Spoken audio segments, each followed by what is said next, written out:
This is Second Act Sessions with Stephanie Carmody, a podcast celebrating second acts in life about embracing change, questioning the status quo, and having conversations that really matter. If I've learned anything, it's that your second act is yours to define. No matter what chapter you're in, your second act can be the most powerful yet. Welcome to Second Act Sessions. Welcome back, everyone. I'm thrilled to have one of my dearest friends, Lauren, join me today. I'm looking forward to chatting with you. Me too. And we were just literally dealing with technology glitches, which is par for the conversation that I wanted to talk about with you today is technology and how it hates me. And the fact that we are at different ages. You are my lovely millennial friend, no offense, and I'm a Gen Xer. Clearly with all the technology, it doesn't work for me. So you have been a godsend to me because you always help me out with technology. And I feel like I must drive you crazy, literally drive you crazy, because it just doesn't work for me ever. And I'm so thankful. As I've said previously, I am so blessed to have friends from all walks of life and all ages. Mm-hmm. And you are, I think, close to 15 years younger than me. And we've been really good friends, close friends now for about 3 years or so. Mm-hmm. We'll get into how we met or reconnected. But I wanted to kind of briefly talk about just generational friendships, right? Like I have had friends that were older than me my whole life. And I think I've always looked up to older women because I think I was a much more mature child as well. I'm the oldest, you're the oldest. So I think that is probably, we have a lot of things in common, that being one of them.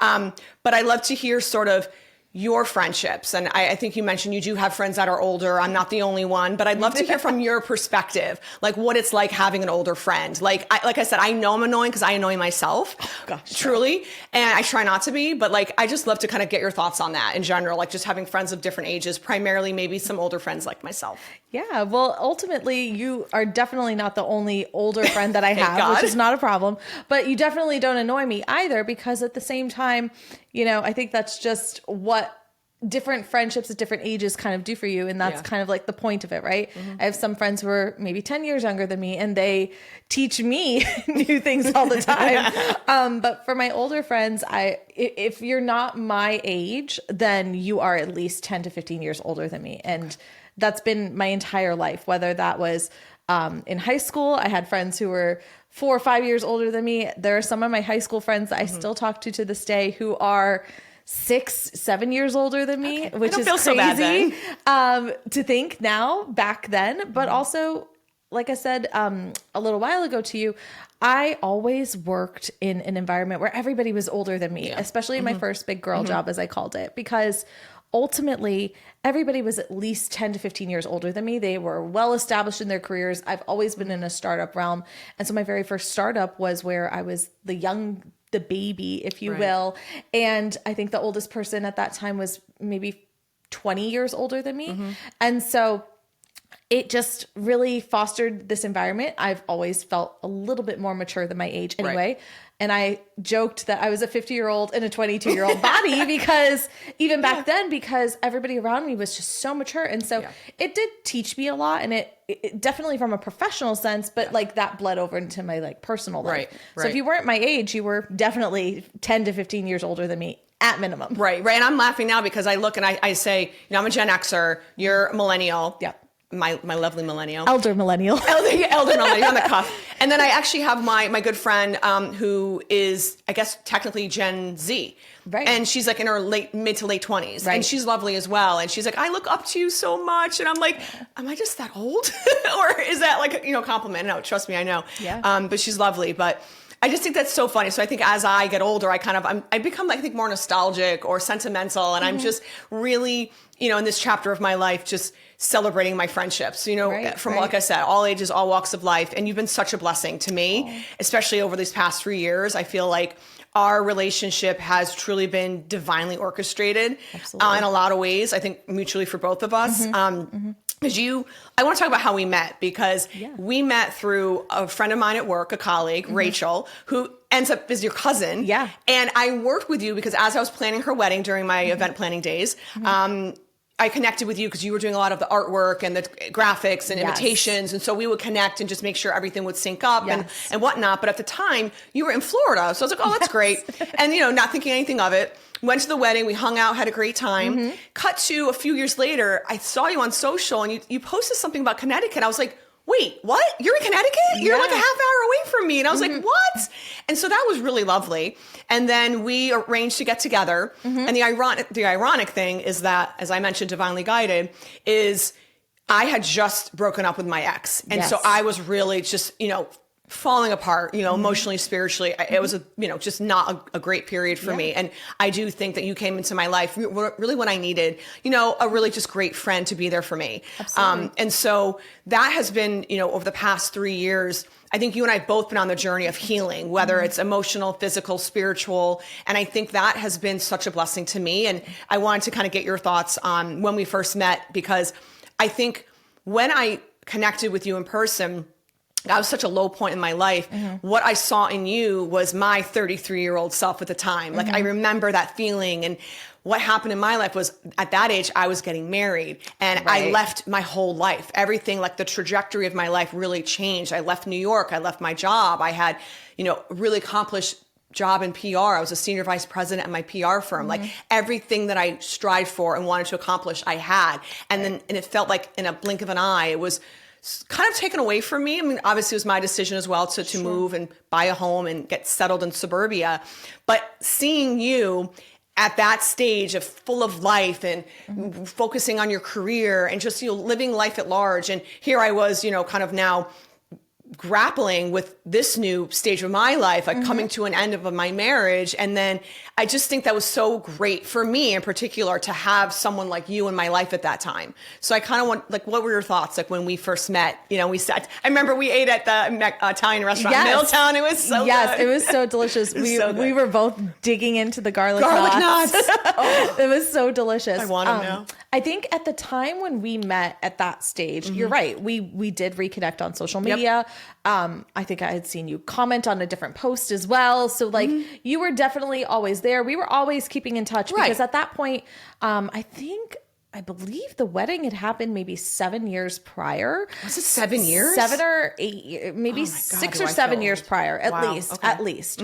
So in reality, we hadn't seen each other since that day, which, didn't matter because we stayed connected. Right. But I think that, at that stage, I had just moved up to Connecticut and I had, was changing my life. I was getting out of an apartment that no longer served me. It was the height of COVID. And I was really lonely up here. I had my family, but at the same time, but not friends. Not I mean, friends. It's different. And not friends who were in the same walk of life, which made a huge difference because as much as I love my family, I think everybody was starting to pair off at that point. I am the middle of one side of my family. I live on a compound and I am the middle, straight dab in the middle of that family dynamic where I am not the oldest cousin, but I am the oldest of the young ones. Right. And my older cousins are the same age as you. So it's like, that's right. I forgot I'm right up the middle. And so all of those cousins had already found their people, found their purposes, or had moved to do that. And I kind of came up here and ended up being with the young ones who were already pairing off. They were in their mid to late 20s. So I think, for me and the trajectory of my life, I was a little lonely because I didn't grow up here. All I had was family and everything was closed down still for the most part. Like needed a mask to go still into Manhattan. And so, or the card at the time. And to say also where you live west of here, like kind of like the mountains. And it's honestly, when I go to your house, I'm like, I'm going to get lost. Like it's the middle of nowhere. It's the middle of nowhere. There's not much going on out there. No. So I felt like kind of when I realized that, I'm like, oh my God, she's lonely. Like I felt it for you. Yeah.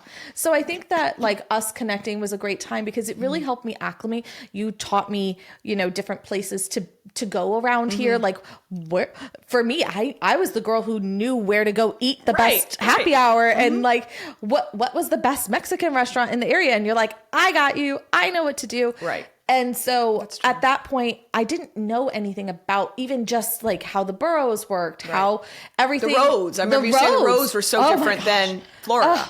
This is like, I could turn left and if I keep turning left, I'm not going into circle. I'm probably ending up in like Massachusetts. Whereas here, in Florida, everything is grid. So like my dad made a joke with me. He's like, oh, it's fine. You'll know how to do it. I was like, you grew up here. You lived here. I said, you memorized it. I have no idea. Florida and like places like New York and Chicago, they're very much like a grid system. So it's easy to like get lost, so to speak. Cause you know where the ocean is. If you're going north, the ocean's on your right hand side. If you're going south, the ocean's on your left hand side. Landmark. That doesn't happen here. No, so not at all. Even those small things are actually ended up being big things that he really helped me acclimate with. And just, you would say, let's go here and meet me here. And, you know, it was just able to get out and go different places. So that was really, really helpful. At a time when, you know, I think you were going through a lot, I was going through a lot, and it was just like common ground for us. And we were in the same walk of life. I was getting to people who I think were also single, which in my life at home in Florida was not the case, which didn't bother me because I had so many friends, but everybody was having kids, as well as getting married. My life, never in the last like 10 years have I gone to so many weddings. And I'm 36. Like I didn't have that at the beginning of my life. Everybody got married a little bit later or got married, or was just younger than me and got married later, like in their lives too. And I feel like that's what was a really great to have that commonality with us. It's like, yeah, we might be different age and experiencing two different things, like one from being a divorce and one from just being single, but it didn't matter. We were at least still single. At least we had each other.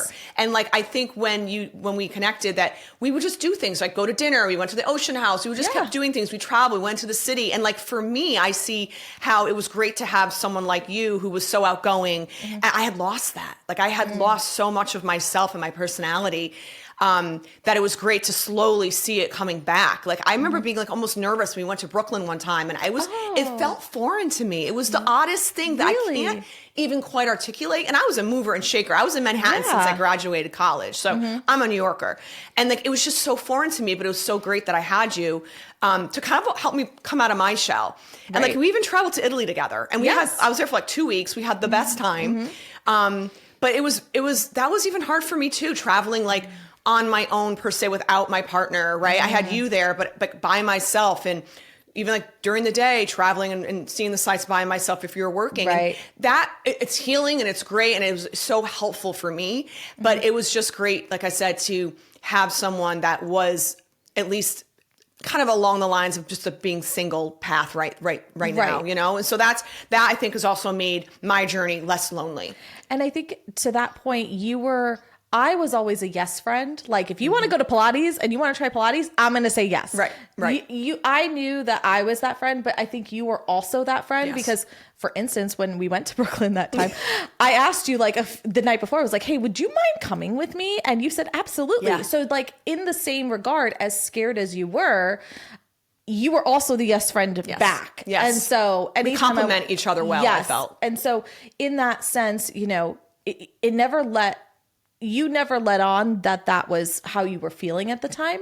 But I do think that having that commonality allowed you to be like, oh, okay, well, Lauren will do this with me or ask me, and I'll say yes like 99% of the time. Always, right. Or I'll be like, I can't do it that day, but I can do it another day, right? And I think having that flexibility is what helped, because I had been single for so long. It's not past tense. I have been single for 11 years. And so for me... wait, but really quick, that's by choice, would you say, for the most part? Okay, that's what I thought. That is by choice, because I have not found a partner that is somebody who I will drop everything for in the first place. Like there's nobody that complimented my life. There's nobody that kept my attention long enough. Kept my attention long enough, or allowed me to feel like my best self while being with them. And so if you didn't make the cut, you just didn't stay in the game with me. Exactly. So I think to that point, I've done so much alone that bringing somebody along is fun, because if they're in the same walk of life, I don't feel bad by asking you to come with me, because you're not giving up a husband, kids, a dog.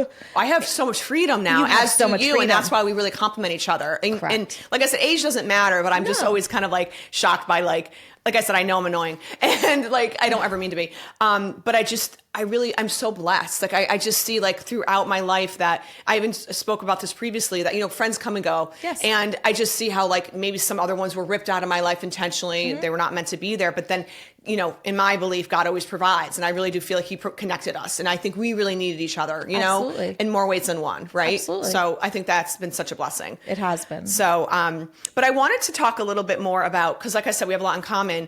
I think one of the main things that really does connect us is our faith, right? And our belief in God. And I know that we've talked about it openly with each other forever. And I grew up, I think since I was 6 years old in the Christian faith with my mother and my family, and went to Christian school from the 4th to 7th grade. And, have always had God, Jesus in my life, kind of came back and forth, how it goes. Yeah. But then when we connected, I was laughing because you and I were both sort of, I think, in the same state of kind of getting trapped in the new age spirituality realm quite a bit. And I remember like you would share your psychic, I'd share my psychic. Like we were both kind of just like hunger to learn and to grow and to heal. And we were kind of obsessed with it in a lot of ways. And I think I know I got lost in it and it pulled me further away from my relationship with God. Yeah. But I wanted to kind of have you share your journey. Cause I don't think you shared everything. Like you said, you actually grew up Catholic, being Italian. Yeah. And I'm Polish, and Polish and Catholic are so similar. And I think that's another reason we get along so well. I grew up with all Italians, like in my family and my high school. So I really resonate with you. When I met your family at the pool, like a couple summers ago, I love them. I'm like, they feel like my family. And like, they're like politically aligned and everything like that. And it was just lovely. And so then I would love to hear your story about like your journey kind of back to faith, so to speak. And all the trappings that came with that. Absolutely. So I grew up Catholic ultimately, and I was raised Catholic. However, I went to a Christian school that had a Baptist influence to it. So there was a Baptist church attached to it, but the school was mainly a Christian school. Right. Taught from the Bible, everything. So I had the privilege, I like to say, of growing up. I became a born again Christian at 5 years old and accepted Jesus into my heart at 5, which is not what the Catholic Church teaches. Not at all. However, I also went to Catholic Sunday school every week, growing up from first grade all the way till I believe 8th grade is when we stopped. Was that confusing for you though? Kind of getting different messaging or anything like that? No, it didn't actually bother me because the Catholics don't teach from the Bible. They don't. And I don't want to say that because you're reading from the Bible every week in a mass, but nobody knows their Bible. An average Catholic does not know their Bible. They're not spiritually in the word of God that way. They don't talk about Jesus as much and having a relationship with Jesus and following Jesus. It's more about the theology of it all and like the rules. And that's why my mother ultimately left. It was too much for her. Yes. And she left and moved the whole family to be born again. And that's why I was 6 years old. So I've been in the faith since I was 6. So similar to you. And so growing up, I know Bible scripture from memory. I still, even to this day, know that those passages from memory. There are certain things that I never aligned with in the Catholic Church as I was growing up. So it's like, I didn't understand why they would talk about it. Right. And it never aligned with what I was learning in school as well, because school was teaching Jesus focused and Jesus centered education. Right. And the Catholic school growing up was really just like, these are the sacraments. This is why you have to make them. And this is why we're doing X, Y, and Z. It's very cold. I feel like it was very cold. It's very ritualistic in that sense. Yes. And not to call it a cult because, that would take us down a whole different path. That's a rabbit hole. But it's a rabbit hole. But, I made all of my sacraments. I did everything that Catholics are supposed to do. And I went to Catholic church every Sunday until I was probably about 18 years old. No, wait, really quick. Was your mom very Catholic or was she more Christian? And how was it in the dynamic of your family? My parents both were that way. I think my dad would go to sunrise service every Sunday at the Catholic church. Okay. My mom, I want to say my mom definitely wanted us to grow up in the Catholic Church and in that faith. But, I had the option to move over to the Catholic school system and I chose not to because it just didn't have the same focus. And I don't know if it was because that's what God wanted me to learn at the time, but I know I didn't get in there in the first place because when you're 5 years old, if you weren't signed up for school at the Catholic Church, you weren't getting in because it didn't matter if you were a parishioner or anything. And so my parents always were going to send me to private school in Florida is like a public school in the Northeast. Okay. So school system in Florida is not Right. that wonderful. I know, it's And not. so a private school is very similar to a public school up Right. here. Okay. So no matter what, my path was always going to be private. Right. Whether it was a Christian education, a religious education or not. Okay. My family, my dad's side of our family, there were lots of priests, nuns, and we had one of my Nana's cousins was a bishop. So we were heavily Catholic. Yeah. And I think probably now she would probably be really upset with me Yeah, thank God she's not for the around, route right? I've taken in my Yeah. religion. But I have never been closer to God than I am right now because Same. I chose to stay Jesus centered. And probably around 25 years old, I've rededicated my life to Jesus several times over the course of my life. And I feel like once is just never enough. Yeah, no, You exactly. can just keep doing it. Exactly. I always say, just in case. Just in case, I a want to little make layup. sure my name's really in that book of life, Exactly. right? Exactly. So I think that with how it worked for me, I really took a step back, and I guess you would say I left the Catholic Church probably around 2025. And that's really, if you paralleled my life to what was going on at that time, I was really focused on my career, working at a startup that took 18 hours a day of my life. And so I just didn't have the opportunity to give extra to God. Right. And when I worked in my first big girl job, like I referenced earlier, I met a lot of people who were open to Buddhism, who had been open to other religions. Once you left that bubble of the Christian school, because I went to Christian school from when I was 5 until I was 18. So kindergarten to 12th grade, and went to a university that was very similar to my school, which was a small school. Like there were 500 children from 5 to 12th grade. And my university was like that too, where like every classroom had maybe 35 kids in it. It wasn't like a big auditorium. And so when I went to business school, I'm sitting there and I was in the same type of environment I had always grown up in. So it really didn't change. I didn't meet a lot of people who had different values than I did. When I got to my first big girl job, those people were exploratory, I guess you would say. They were looking into Buddhism. They were looking into yoga. They were really focused on spirituality and crystals and things of that nature. One person had introduced me to psychics, which was an interesting thought. I was like, I've never really dabbled in this. Right. Didn't really understand what it meant. Right.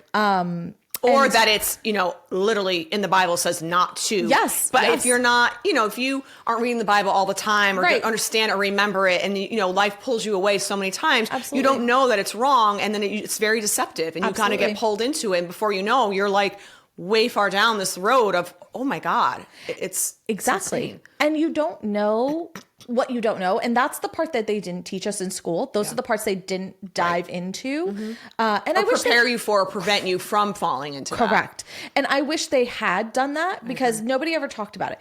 And when I would tell friends about my more Christian based friends about what I was doing, they were like, that's terrible. You shouldn't do that.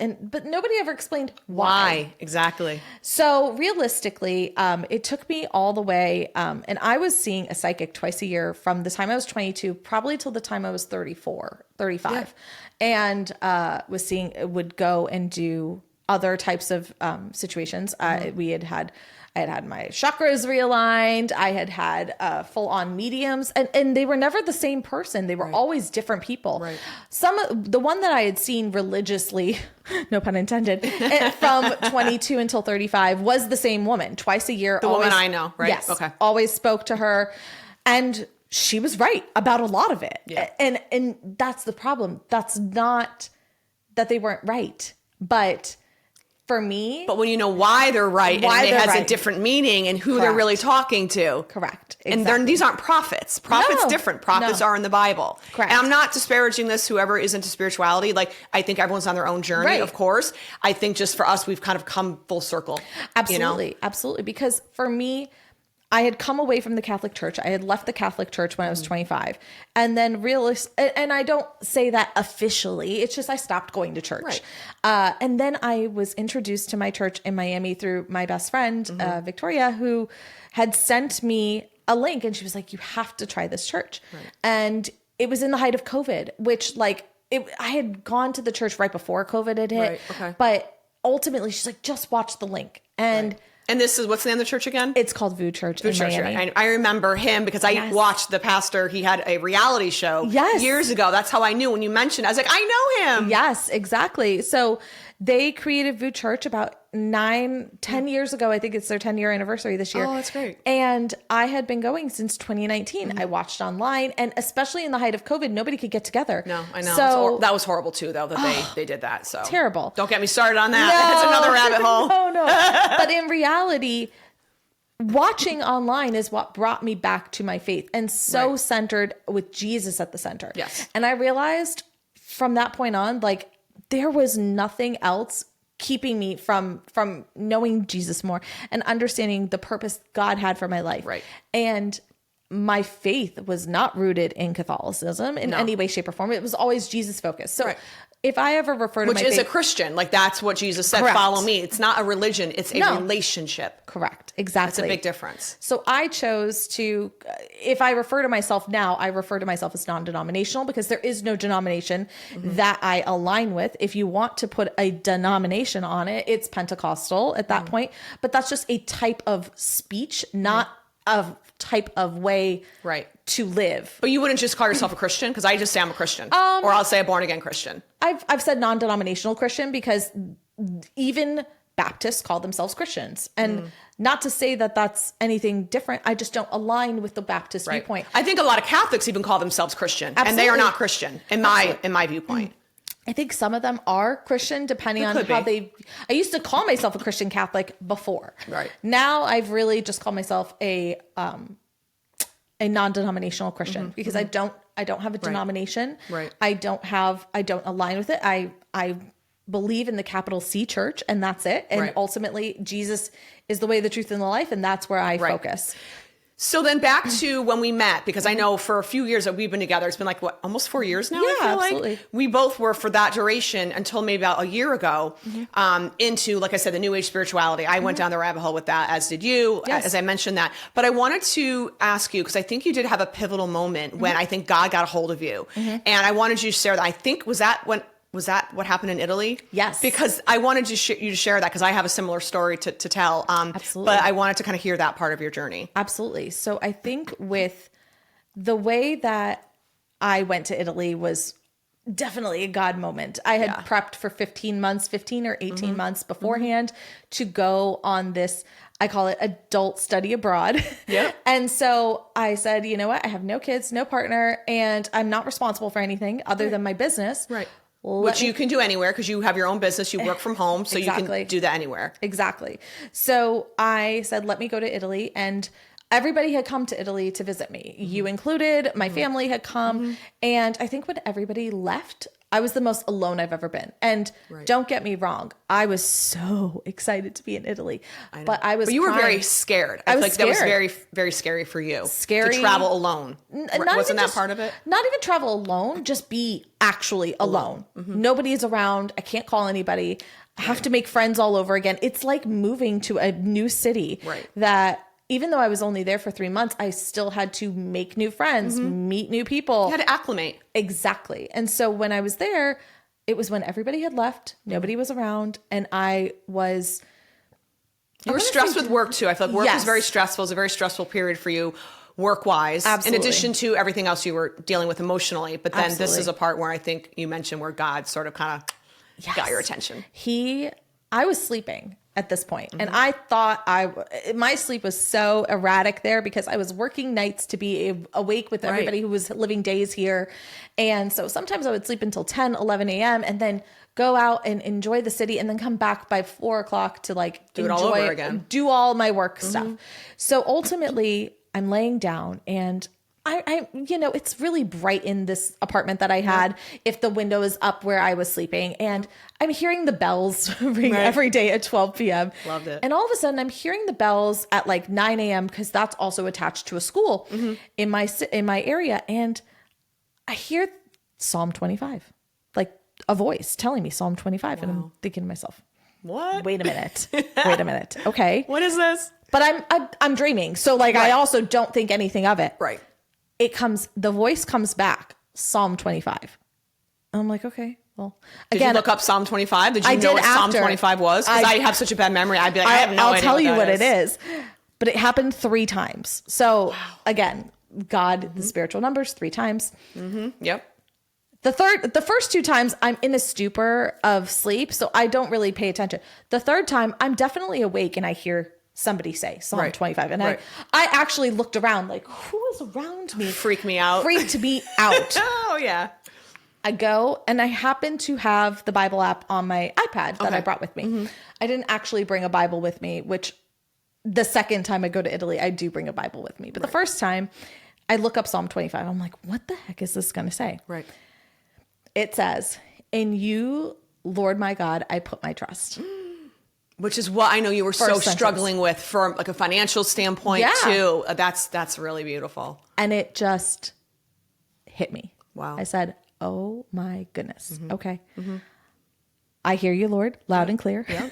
I hear what you're asking me to do. And I had just had maybe 2 days prior my very last psychic reading. I have not had a psychic reading since then. I know. I remember that. I had also had my Akashic records read probably the week before that.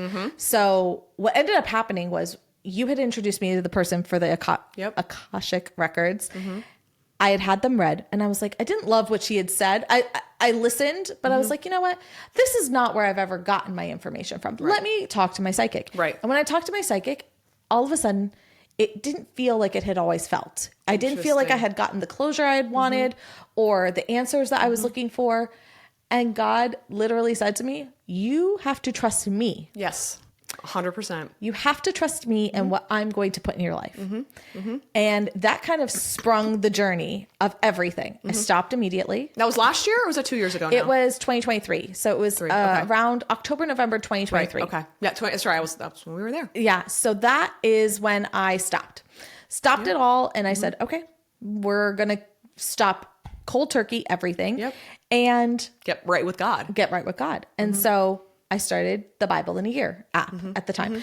It's now turned into the Bible in 2 years. I know. But it's so hard to read though sometimes. It really is. It's really hard. tough to get through. Like It's hard. It's the way it's structured is it's New Testament, Psalms, Proverbs, and Old Testament, and it's a little bit of all 3 of those or 4 So it's of not those. in order. It's not order. It's in order for each testament, Right. But Psalm and Proverbs is right up the middle for you. Right.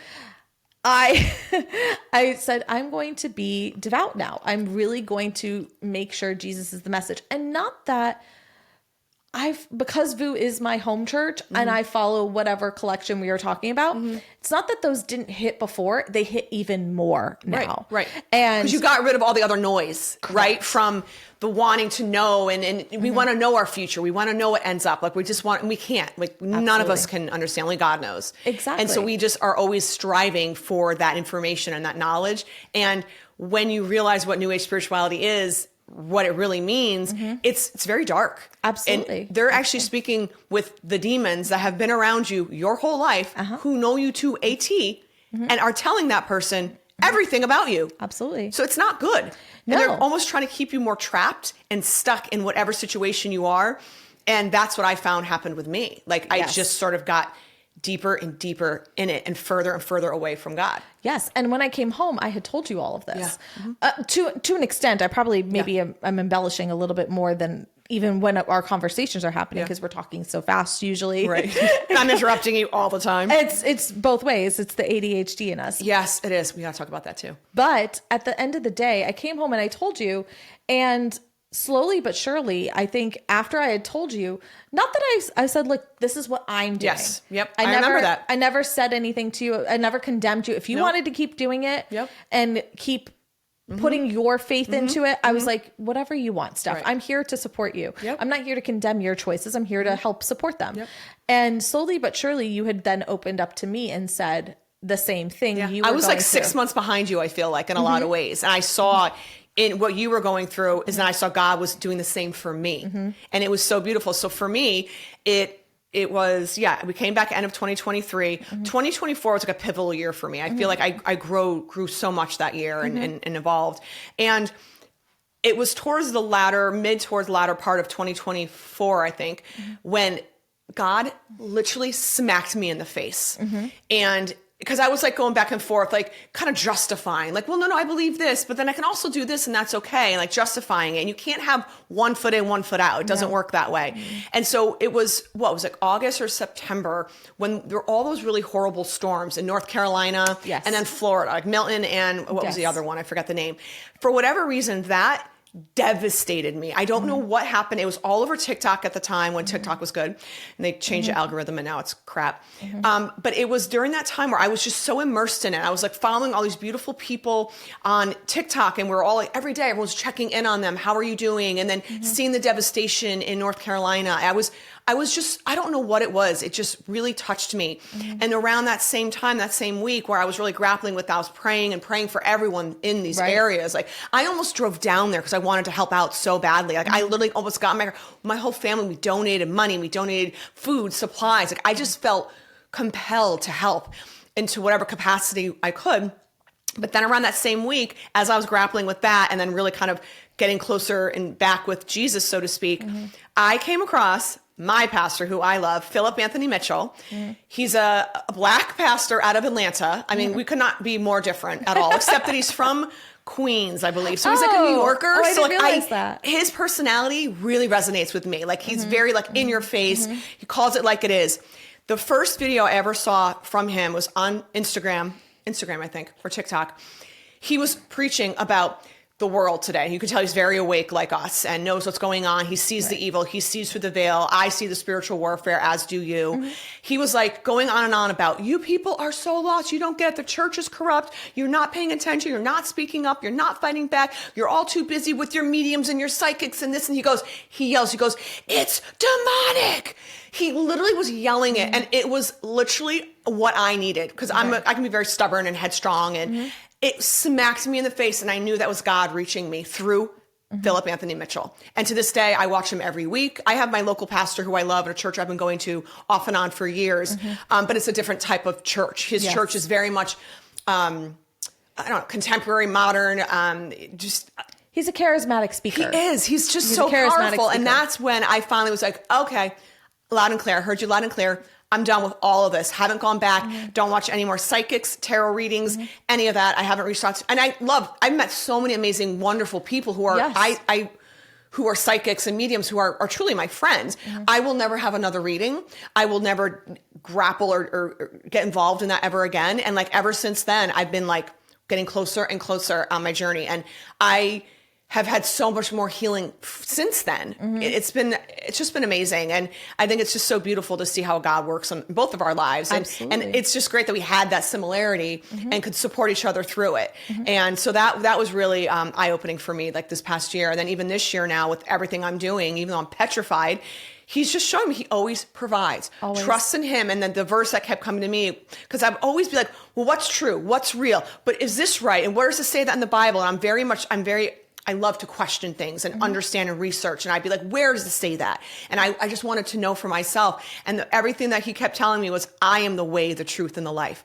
And those three words, way, the truth, and life, that was it. That's all I needed. I didn't need to then go reach out to another psychic to get answers for that. And that was him speaking to me through this wonderful pastor who I want to go down for my birthday. I want to go down there and to go to one of his services, except the lines is so long. His church has grown within, I think, the past 3 to 4 years by the thousands. It's unbelievable. There's such a revival happening now across the whole country as far as churches, and Bible sales are up right now. It's amazing. I'm just really seeing God, like he's on the move in my life, in your life, in this country. I have so much hope for the future right now. But I think that's just really interesting, that whole spiritual journey, and like how I think when I see it now, I see it's really just the devil's deception.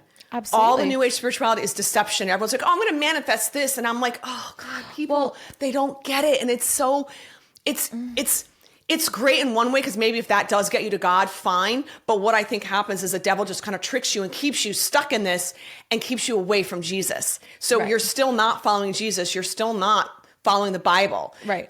But you're doing this other stuff, which is really dark. It's very dark energy. Right. And that's a very slippery slope. Well, and that's where even manifestation can come into play. And that is the slippery slope. People manifesting in the way that people talk about it today is also, I wouldn't say demonic, but it's not the way God wants you to do it. Exactly. And I make a vision board every year, and I had to switch the verbiage on how I say it. I'm saying vision board so everybody knows what it is, but in reality, it's my goal list. It's my prayer list. And I physically look at it on my phone, on my computer, on my iPad, because I want to remember what to pray for and what to say. Like, hey, God, if it's your will, this is what I want. But see, that's key. I think we have things that we want, but Right. that may not be God's will for us. Correct. So I always say, let thy will be done. Yeah. This is what I hope. You put this Correct. this hope or aspiration in my Right. heart. So I know it came from somewhere, but Right. but if it's not what you want, then I'm okay with it. I will be okay with it. Yes. So I think that is very true. It's, when I saw that vision board, I'm like, first of all, I was like, oh my God, that must have taken you forever. I was like, does. there's so much here, but It does. But now when you put it back into a faith-based standpoint, it's the context of it is much different. It's Exactly. what does he want for you? Exactly. And if you look at the different ones I've made, I've been making them since 2020, Right. specifically because one, I hated having to change my background all the time. So I change my background once a year. Right. But in every aspect, I think realistically, it was also a way to see how much what I want and where my life is leading has also changed. Right. I may Right. have wanted, when I first moved here, to have an artist studio and to be able to shoot photography in there. And now, as you know, I'm not even in photography No, you're anymore. not. I do it. I've always loved it for fun versus doing it as a job. And I think at the time, 2020, I thought, oh my gosh, I'm going to bring in photography as my job again. I can make money that way, et cetera, because I had left a business at the time and I was not sure where my path was going to go. Right. And you look at today's vision board, that's not the same. No. Like, It and changes. It's because it's goals. Yes. They're goals. They're aspirational. But if I don't get there, I'm not upset at myself. No, and that's okay, because something else No. better may be planned for you. Like, that's the Exactly. other reason. I mean, like, look where I am now. I never in a million years thought I'd be single, divorced, no children. Like, I still struggle with that. It's Right. hard. I mean, obviously, I'm much better now, and I'm really excited about my future, but everything can change in a dime. I mean, I could Absolutely. wake up tomorrow and get hit by a bus. Absolutely. Like, so And it's like, I everything can just, change. yeah, and you just need to live for now, really. Absolutely. Live for today and not worry about the future. Because I know, like, worrying about the future is what causes anxiety. And I think a lot of people have so much anxiety. And Yeah. I do think a lot of my anxiety stems from having ADHD or ADD, whatever you want to call it. Never diagnosed, but I know I have it. Yeah. And it's always been something I've dealt with or struggled with. And I know you recently mentioned that you're speaking about that with, your therapist or Oh, yeah. whatnot. Absolutely. And like, I'd love to know what she has shed light with you on that, because I want to get an ADHD expert on as well. And I don't, like I said, I've never been diagnosed. I know a little bit about it. I just never thought it was something like that really was impacting me. I just thought this is how I am. Like, Yeah. I would get sick when I was in Manhattan. Every Sunday night, I'd be like so physically ill because I was so anxious about the week ahead. I was always put so much pressure on myself to be perfect, to be great. And I had a very high important job. I was responsible for $1 million budgets, working Yeah. for brands like Procter and Gamble. It was a lot of pressure. But I was like, why does everyone else look like they are just totally fine? They're not stressed out. I'm over here in fetal position, like so upset. And I realized now that's part of my anxiety. And I didn't know. But back then, when I was younger, no one was talking about that. It's a Right, fairly right. new or newish sort of term and how we're dealing with it. And I've let God heal that from me personally. Absolutely. I will never take any medication or anything like that. But I wanted to kind of hear what you've learned about it from your journey. I think for me, I didn't have ADHD when I was younger. My ADHD started, and I can pinpoint to when it started. Really? It started when I went to the second startup. So my first big girl job was a startup, and I've only ever been in startups other than my own business. So it was the stress of the job that kind of triggered it, you think? I think it was the quick pace of it all. My job at the time was focused on social media, and social media was where we got all of our customers from. And so because of the quick nature of it, it became that I developed it. Not that I ever was born with it. I think it became a development. And so it is part of unlearning. But the hard part is that my health in general is not at the height of where it should be anyway. And so that helps. I think as I start to heal my body and from the inside, that will also dissipate. But I do think it's a learned behavior from my end because I didn't have it when I was younger. I was not bouncing off the walls or anything like that when I was a kid. My sister was, but I wasn't. And so I was a very calm, occupied myself kind of child. Right. And I was just a social butterfly. So I wouldn't consider that part of ADHD. If anything, I was just more... It's your personality. I mean, yes, that's that. extroverted. Right. But when it came to this, I was 25 years old and instantly got it. And it's been with me for about 10 years. And I was... Off and on, or does it have ebbs and flows? Okay. Consistent. And so I went and got diagnosed by somebody because I was like, do I need Adderall? Like, what do I need? Not And good I to never take. wanted to take that, but I also wanted the diagnosis so that I could go talk to a therapist. I was going to a therapist shortly after, and I have a Christian therapist, and she understands that I don't want to medicate and that I've never medicated myself. If you count medication being lion's mane, that's the most medication I'm taking. Exactly. That's a natural supplement. Exactly. And it comes in a tea form. So I'm literally just sort of paying attention to the focus that I get from that. I took it before the podcast, so that's probably why I'm super focused. But it's one of those things that you take and you are then brought, your mindset is narrowed. And I think also today we have a lot of distractions. We have so much distractions. And that makes me sad for like my nieces and the younger generation. It's everything's so quick and fast paced. And my generation's different than that, and as is yours. Yeah. And I didn't have a cell phone until I was, I think, a junior in college. Yeah. And did you get 16? 16. So that was what, you were still in high school? I was still in high school. Yeah. See, I think honestly, in a lot of ways, if you look at the Apple phone with the bite out of the apple, what does that stand for? Oh, I see how evil it really is. It and is. It's just in our culture now. Yeah. But I do feel that there is so much almost overstimulation. And I feel myself getting overstimulated where I have to put my phone down for hours and just go outside and garden because my brain can't handle it. And I get information overload and I have anxiety because I'm like, oh, I missed this. I got to get this. It's exhausting. We're not supposed to. No, we're not meant to. We were not, what's the word I'm looking for? Created that way. No, we weren't created that way. We weren't built to be that way, Right. to know all that information at one time. Our brains cannot handle it. And so by me getting ADHD as an adult really changed the way that I feel, think, and attribute. And so I actually, what the anxiety you were talking about, I actually don't have that. That isn't a part of my ADHD. And I would like to say that it's probably growth, therapy, but also it's my relationship with Jesus is so deep that, especially after the year I had last year, where I lost most of my clients and had to sit in this, waiting period, as I call it. You really had to trust God. And you did. You were like, it was rough on you. And I felt bad. And I was there for you, obviously. And I saw it, but I saw how he came through. He provided. Absolutely. He always provided for you. Always provided. He has for me. Provided through you because you were so generous with me at one point as well. But also, I think I had just come off of an incredible journey to Italy for 3 months. You're on a high. I was on a high. And you kind of like got slapped right now. I hit right. You hit rock bottom in a lot of ways. And I've hit rock bottom several times in my life. This wasn't the worst. No. But it was definitely one of them. It's a very poignant moment for you, for sure. It was. And I always say that every time I needed money, a job showed up or a person showed up or I would get an opportunity. There were many times that you had introduced me to certain people that you were like, hey, here's a job opportunity for you. And it was really a time to plant seeds last year. And I think that that's where the root of it all happened because I could have been anxious the whole time. Yeah. I really could have. But my faith, and I was, don't get me wrong, I was crying, I was upset. Right. But at the end of it, I was like, God, please.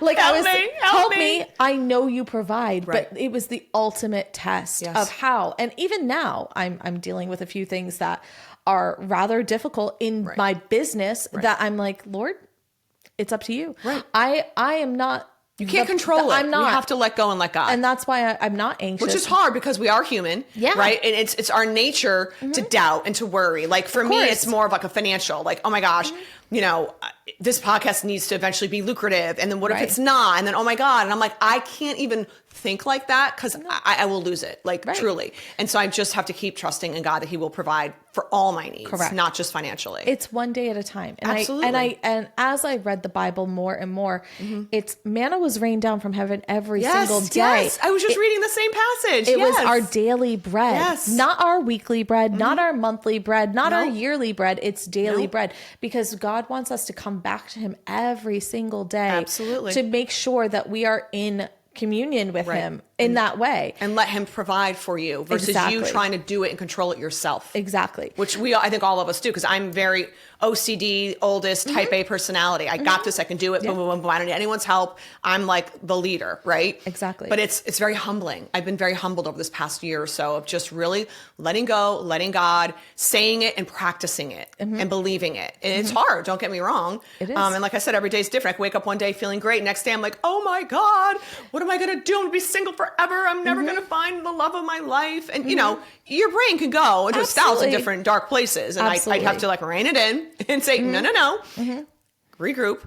And that's what my therapist taught me the Right. most, how to do that quickly, how to disrupt those thoughts very quickly. Because what I had seen originally a LMHC type of therapist previously, which is that therapist, I don't know if it's all of them, I'm probably stereotyping, but that type of therapist sat there and would listen to me talk and ask me a question, but then would get me to think about that question and I would answer myself, but she wasn't giving me feedback. She wasn't interrupting my thoughts and interrupting my thought process. And I truly and firmly believe that that's why I stayed in my relationship as long as I did, because my previous relationship was my first long-term relationship and my only one since then. Right. And I probably should have ended it after I was in it for 10 years. I should have ended it after 6 years.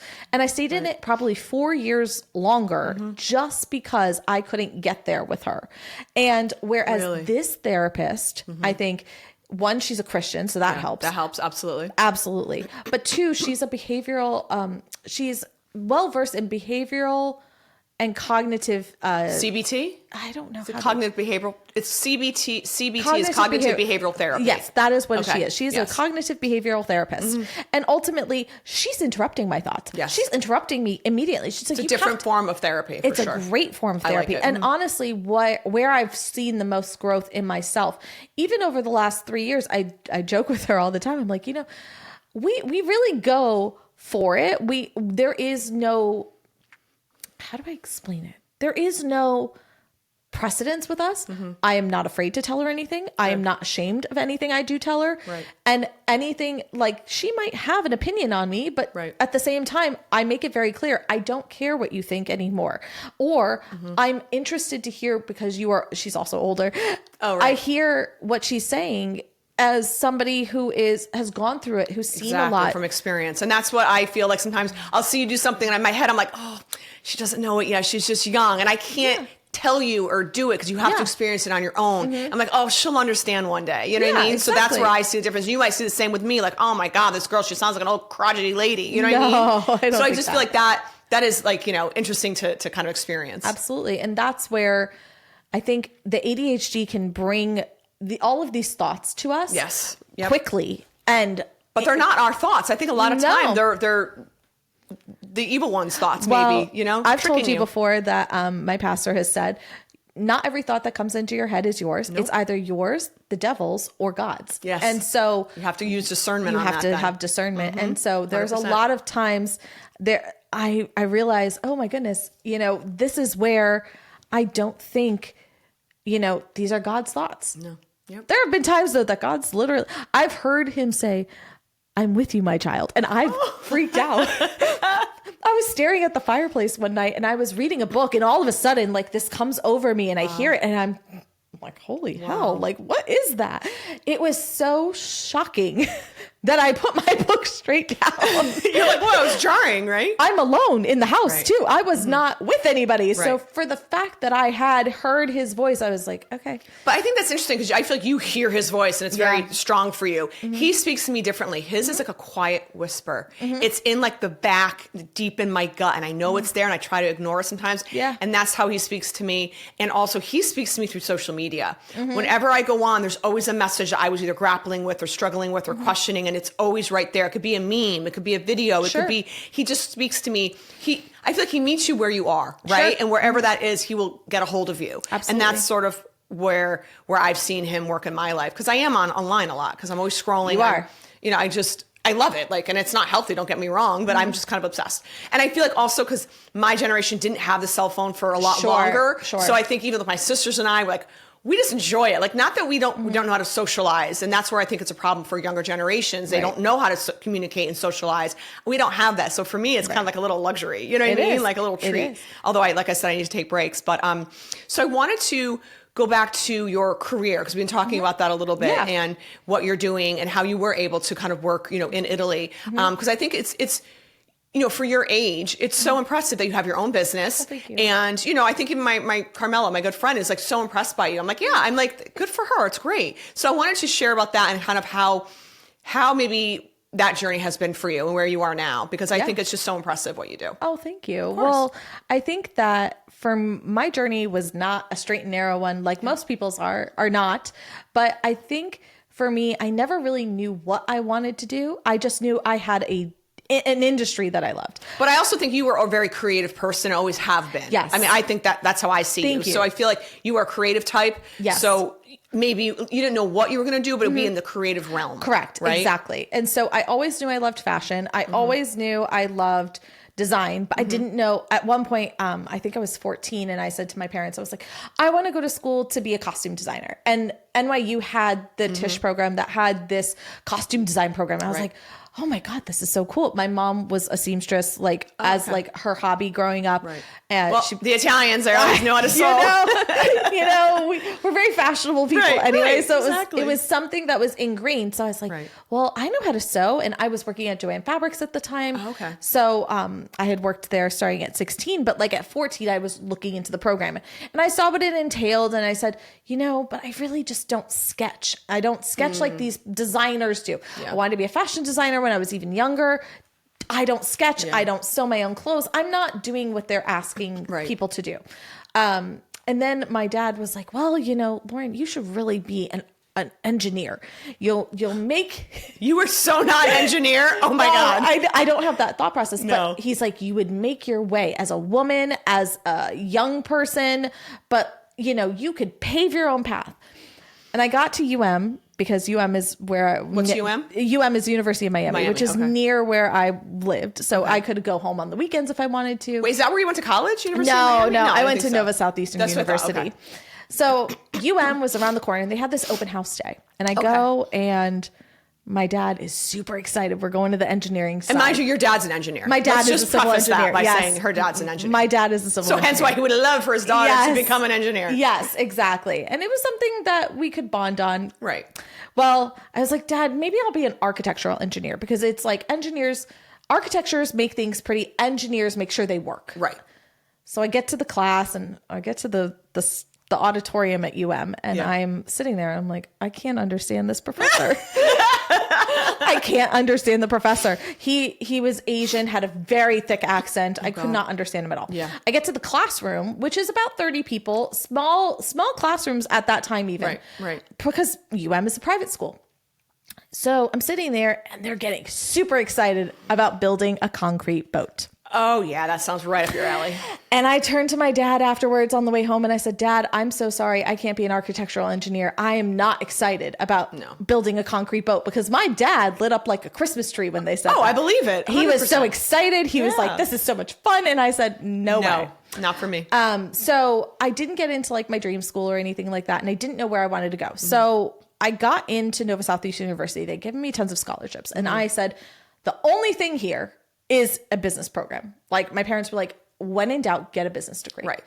And I liked marketing anyway. So I do have a double major in business administration and marketing. But my school added a design program my sophomore year of college. Oh, how nice. I didn't know that. And I got super lucky. I took art and photography as a minor at the time. I was doing it for my electives. I was like, you know what?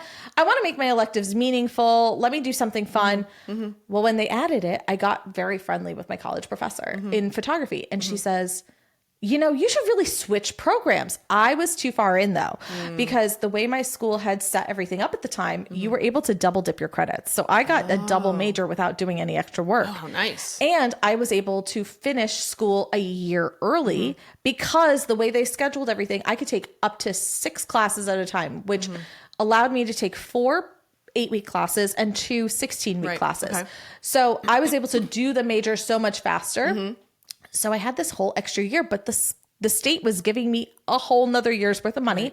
And so was the school for scholarships. Got it. So I go to the professor who I had stayed friendly with, and I was like, hey, can I get a minor? Like I literally have all the time to take all 6 classes, or 4 classes. I think it was 8 credits. I was like, great. I could do this in a year. I got special permission, and I ended up figuring out I want to be a designer. Got it. So that kind of set you on your trajectory. You did that through college. Yeah. And then after college, you had obviously different jobs that were aligned with that. But then how and when did you start your business?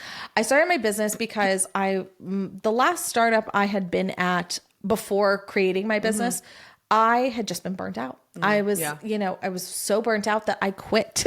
I didn't have anything else happening. I didn't have a backup plan. I borrowed money from my mom and she was like, you can quit. If you want to quit. I will give you the money to live. How old were you then at this point? I had just turned 30. Okay. So this is fairly recent then. I didn't realize. Okay. Yeah. I had just turned 30. Okay. So my early 20s, my first startup, the gentleman who hired me because I had a business degree, but I also did design. So he was like, oh, this is the perfect mesh. Right. I thought I was going to have so much trouble getting a job. So from that job, I spent 6 years doing that, then went into this, second startup. Turns out to be a huge booming business. I end up becoming the chief creative officer of that company. I'm very grateful. Like I worked the ladder, so to speak. Right. I always wanted to be a creative director. And I had been a creative director and then became a chief creative officer by the time I was 30. And I said, that's what I wanted to do with my life. And that's when you're like, I need to do this on my own now? No, I felt so empty. Got it. I actually felt super empty inside. I was like, okay, I've achieved my dream. What else am I going to do? Right. And I wasn't getting any purpose from it. I was also working like a dog. Yeah. And I think the turning point was when my grandparents died. They both died in 2017, 5 months apart. Ugh. They were the most influential people in my life. And they, my other grandmother had died 2 years prior. And so I realized, I was like, I'm 30. Like I'm almost 30. It was 2017, turned 30 in 2018. And I said, I need to get my life together. And so, realistically, I said, I can't keep living this way. I couldn't even, I could barely be here with them. So losing them was even more devastating, catastrophic in my life. But it really set my path. And I said, I may be turning 30 at this company, but I will not end my 30th year at this company. That's good. So it was one day, I had a lot of health issues and I said, I'm going to end up in the hospital if I don't figure this out. Right. So I quit on a random day. It was in May and I left by July 1st. So I started on July 1st in 2015. I ended July 1st, 2019. Are you serious? Wow. Yeah. I didn't know that. Exactly the same day. Wow. And my mom helped float me for about 5 months. And that's nice. You're lucky. I borrowed the money from her to float me for 5 months. I only took what I needed to spend. Right. So whatever my expenses were, I took that. It was, and this is, you were still in Florida. You hadn't moved up yet, obviously, I had to not. Connecticut. Okay. And I realized I just wasn't feeling great. I wasn't feeling well. I said, I'll move after March. My friends were getting married at the time. And so I said, you know what? I think I'll probably move after March. We got to a pivotal point where, I didn't know what I was doing. I said, I left a job and I'm living off of my mom's money, but I don't know what to do. Right. So people would send me clients every once in a while. At one point I was doing an invitation business, which was fine. And I loved doing it, but I was like so exhausted and it wasn't paying enough because it was so hard to compete with people like Minted or The Knot does it. Online now. So many places do. In my wedding days, my event planning days, I know all of that. So I know exactly what you're dealing with. Exactly. And nobody wanted bespoke custom things made anymore. It's very expensive too. It's very expensive. People don't want to spend that type of money on their weddings anymore. They just don't. And that was fine. So ultimately I had to pivot a couple of times and I didn't know what exactly I was going to come into. So all of a sudden I created an LLC for myself and I realized I'm going to become an S Corp. I'm going to have an LLC taxed as an S Corp. I'm based in Florida. Like I still go to Florida probably most of the year. And realistically, what am I going to do? Like, I don't know. So I would get clients and I was introduced to a client that I still have now, who was based in Boca, now is in Las Vegas. And ultimately they kind of started the trajectory. Right. They were like, what do you do? I was like, well, they were, I could do everything. I do everything. Really, anything design or creative related, I'm your girl. Ultimately, they kept coming back to me for little things. Right. Do you know how to do this? Do you understand that? Yes, of course. Absolutely. Let's do it.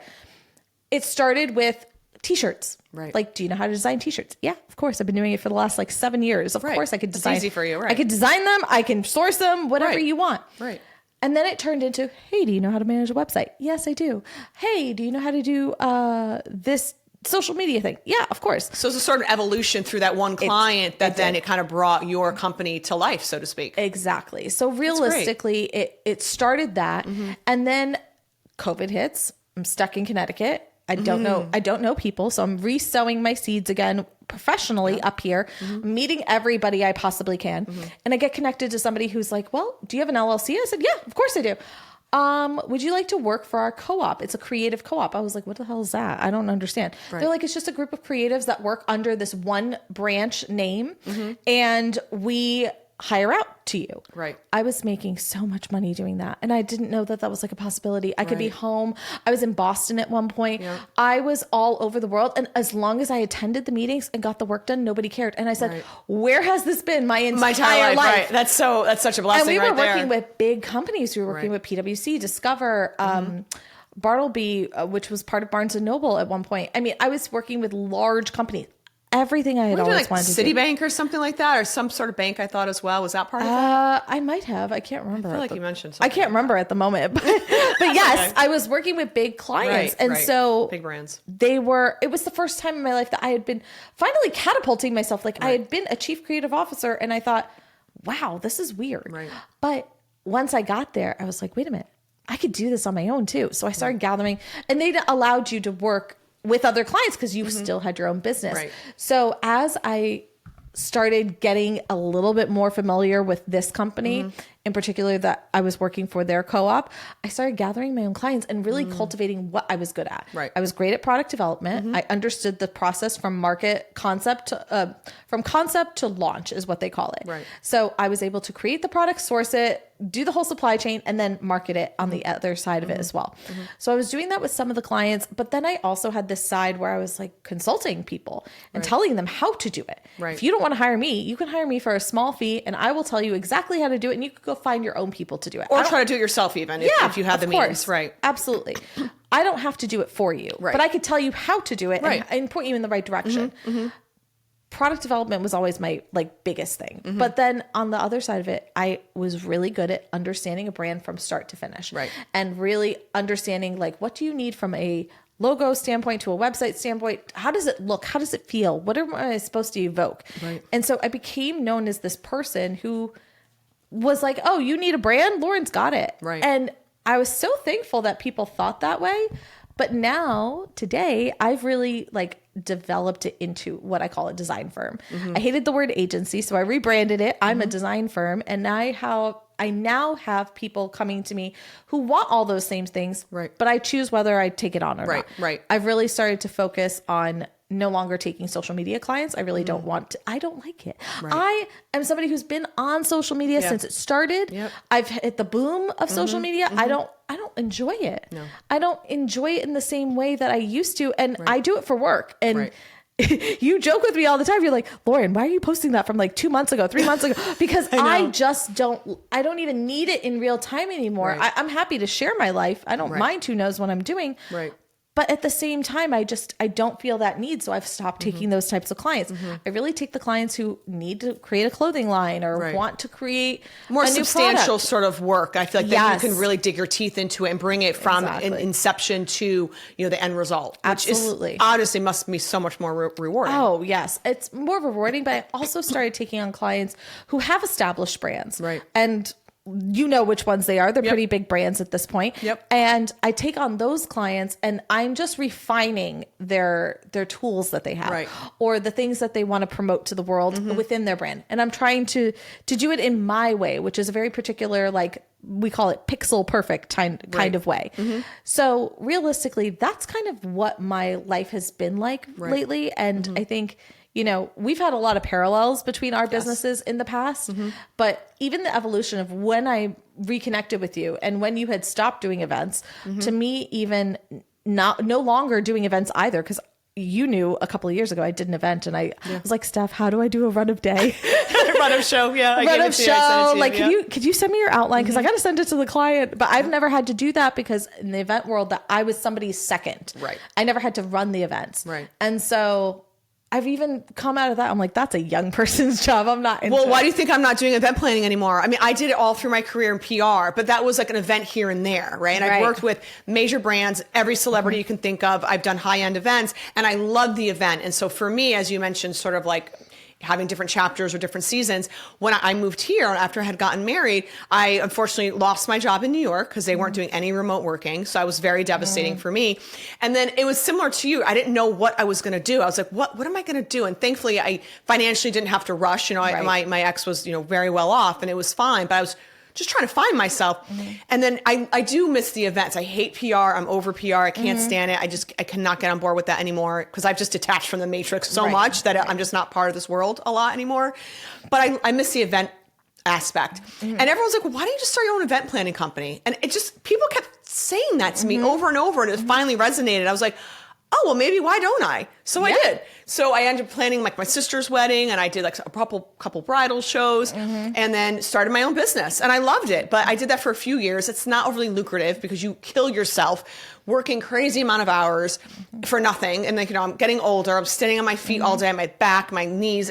Oh my God, I couldn't walk for days afterwards. It's awful. It's so much work. And it's a wedding is different than a brand product event. You know, and I have a whole team doing it and we're spending millions of dollars and I just have to work the event for a couple hours. At a wedding, I'm there 8 hours. It's all on me. It's a lot of pressure. So I loved it. But then, you know, after that, I was like, no, that's not for me. And then I kind of dabbled in doing influencer work. So I tried that as well. That was fine. But then I also went back to PR. I was doing freelance PR for a few years. And then, like, you know, this whole podcast has really been like my next like baby I've given birth to, so to speak. You know what I mean? I may not have my own children, but I feel like I've given birth to so many different things and it could be, you know, different careers or, you know, chapters in my life. And now, I mean, I feel like sky's the limit. So let's just see where it goes because we only live once and I'm just taking it day by day. And, you know, this is sort of my journey. And like, I think we're all on similar paths and journeys. We're all going to have trials and tribulations. It's just a matter of how you navigate that. And I'm just so blessed that I have such amazing, lovely people in my life who help support me and have been there for me through everything that I've been through. And you're one of them.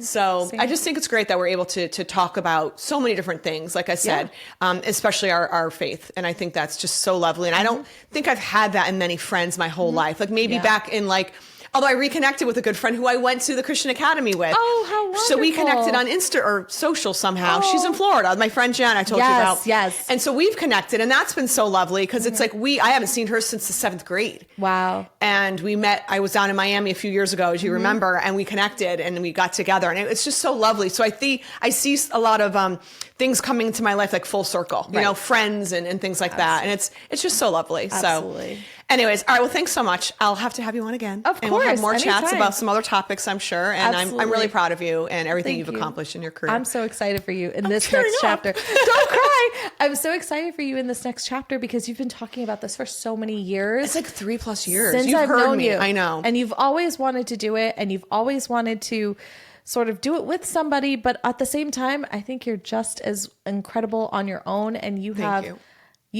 the forthright and the gift of gab to be able to do it on your own as well. So don't worry about anything that's going to happen. You know, God's going to show you the right way. And I have a feeling this is going to be a huge success. Well, let's hope so. Between you and me and God, let's see what comes of it. So, all right. Thanks, love. No problem. All right. Talk to you soon. Talk to you soon. Thanks, guys. See you soon. Bye. Bye. If you liked what you heard today, hit the subscribe button so you never miss an episode or leave us a review. It helps more than you know.